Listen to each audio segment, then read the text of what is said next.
You've been giving it your all in the gym, pushing through those really tough glute workouts month after month, and still you're stuck with your flat pancake butt. Chances are it's not your efforts that are the problem, it's the exercises you're doing. Because your glutes are made up of more than just one muscle, to see the most growth in both the size and strength of your glutes, you need to train them with at least one exercise from 4 specific categories. So in today's video, I'm going to be walking you through each of these 4 categories in depth and show you the absolute best exercises from each that will allow you to see the most growth in your glutes.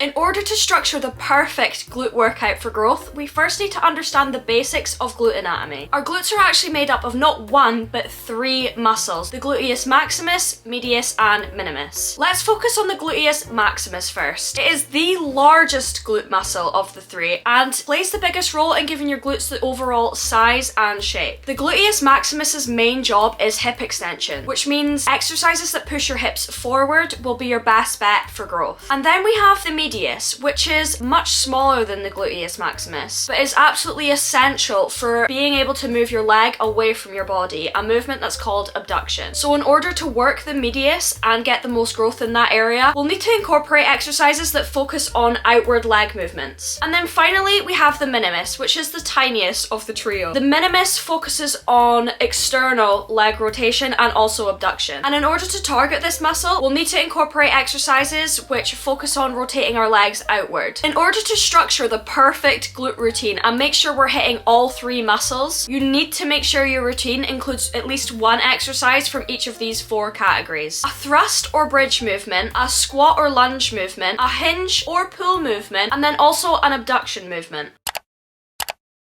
Let's cover the thrust or bridge movement, which effectively works the upper and lower parts of your glutes, especially when you give your glutes a hard squeeze at the top of the movement. And by far the best exercise from this category is going to be the hip thrust. The hip thrust is an absolute game-changing exercise if you want to grow your glutes overall. With that said, it's also very common to struggle a lot with getting the form on this exercise, with most people feeling it in their hamstrings or their quads and not their glutes. To improve your technique on this exercise, I recommend you setting up with a bench or a back support which is around armpit height, and have your feet in a position so that when you lift to the top of your movement, your legs are in a 90-degree angle, with your knees being directly above your feet. During the exercise, tuck in your pelvis and think about scooping the weight up as you lock out in the movement. Be careful not to overextend at the top, which can cause other muscles to compensate and potentially lead to a lot of lower back pain. To avoid overextending, keep your torso flat at the top of the movement and focus on a strong glute squeeze, which should naturally just keep your torso in that neutral position. For those of us who are limited in equipment or choosing to work out at home, I recommend the single leg hip thrust, which is much more challenging than a standard hip thrust and can be done against any elevated surface like your couch or even a bench or a chair.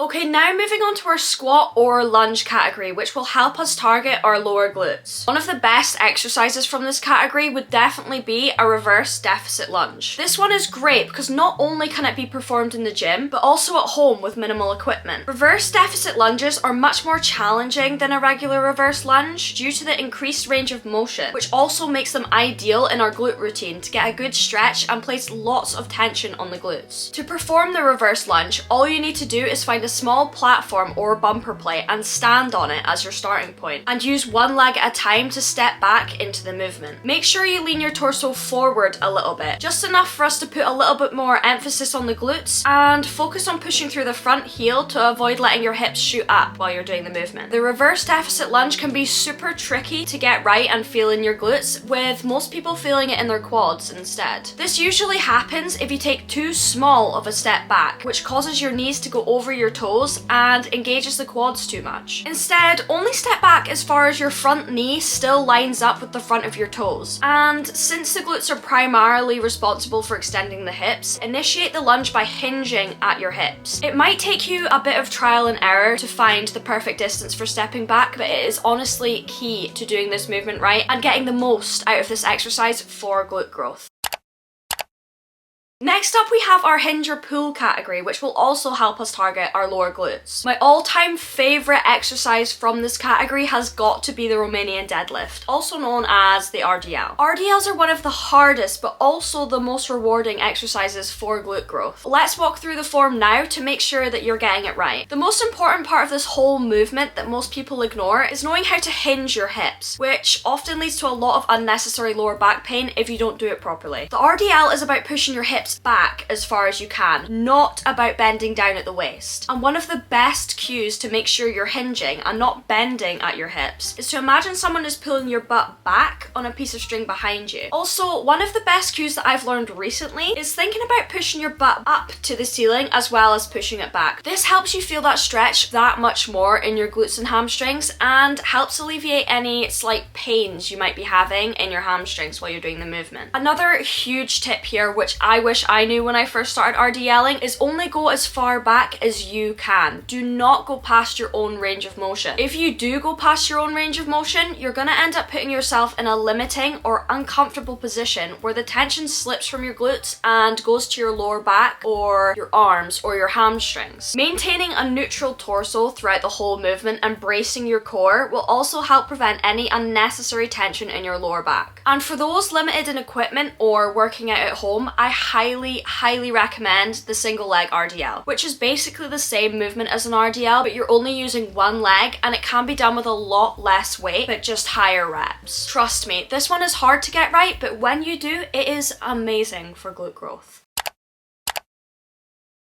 And last but by no means least, let's move on to our final category, which is abduction, which targets our upper glutes. If you do have access to a gym, I would recommend just using the abduction machine for this movement. But for those of us who maybe go to the gym and we don't have this piece of equipment, or you're working out at home, I have personally found that cable abductions or crab walks are perfect alternatives for the abduction machine. For cable abductions, all you're gonna need to do is go over to a cable pulley and attach an ankle strap to the cable. Then all you're gonna do is lift up your toes and sweep your leg out to the side. Make sure you're not using any momentum when you're doing this movement. Pick a light weight and just using your leg, sweep it out to the side. Crab walks are a great home workout if you have a resistance band. All you're gonna need to do is place a band just above your knees, crouch down slightly and have your feet around hip width apart. You're then gonna make sure you keep your torso nice and steady as you step out to the side with your leading foot against the band's resistance. Make sure you're planting your leading foot firmly on the ground and bring the other foot in smoothly to maintain resistance. This is effectively going to be the same move as an abduction machine, but just using bands at home. And for this movement, walking in one direction and then moving back would be one whole set. And I would recommend doing around 3 sets of these.